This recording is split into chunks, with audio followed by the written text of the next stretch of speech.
তুমি কি জানো রাশিয়া বিশ্বের সবচেয়ে বড় দেশ? প্রায় 1,70,00,000 বর্গ কিলোমিটার জায়গা জুড়ে বিস্তৃত এই দেশটি একা পুরো প্লুটো গ্রহের থেকেও বড়। কিন্তু কিভাবে রাশিয়া এত বিশাল হলো, চলো জেনে নেওয়া যাক। ইতিহাসের পাতায় রাশিয়ার সম্প্রসারণ।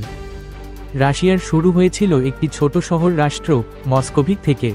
1547 সালে ইভান দ্য টেরিবল প্রথম রুশ সাম্রাজ্যের সূচনা করেন। এরপর ক্রমান্বয়ে জারেরা সাইবেরিয়া, ইউরাল পর্বতমালা পেরিয়ে পূর্ব দিকে নতুন নতুন অঞ্চল দখল করতে থাকেন। ভূগোলের ভূমিকা। রাশিয়ার বিশালতা শুধু যুদ্ধের ফল নয়, এটি ভূগোলের কারণেও সম্ভব হয়েছে। বিশাল, জনশূন্য সাইবেরিয়া আর ঠান্ডা আবহাওয়ার কারণে অন্য দেশগুলো এখানে আগ্রহ দেখায়নি। ফলে রাশিয়া সহজেই এই অঞ্চলগুলো নিজের দখলে রাখতে পেরেছে। রাজনীতি ও অর্থনীতির ভূমিকা। রাশিয়া মূলত প্রাকৃতিক সম্পদের ওপর নির্ভরশীল একটি দেশ। বিশাল ভূখণ্ড মানেই প্রচুর তেল, গ্যাস, খনিজ ও বনজ সম্পদ, যা অর্থনীতিকে শক্তিশালী করেছে। তাছাড়া বড় ভূখণ্ড মানে বেশি প্রতিরক্ষা অঞ্চল, যা সামরিক কৌশলের জন্য গুরুত্বপূর্ণ। আজকের রাশিয়া।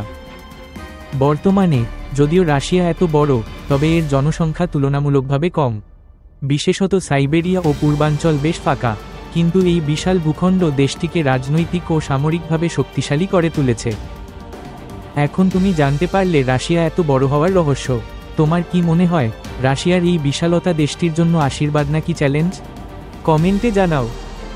লাইক, শেয়ার এবং সাবস্ক্রাইব ফর মোর।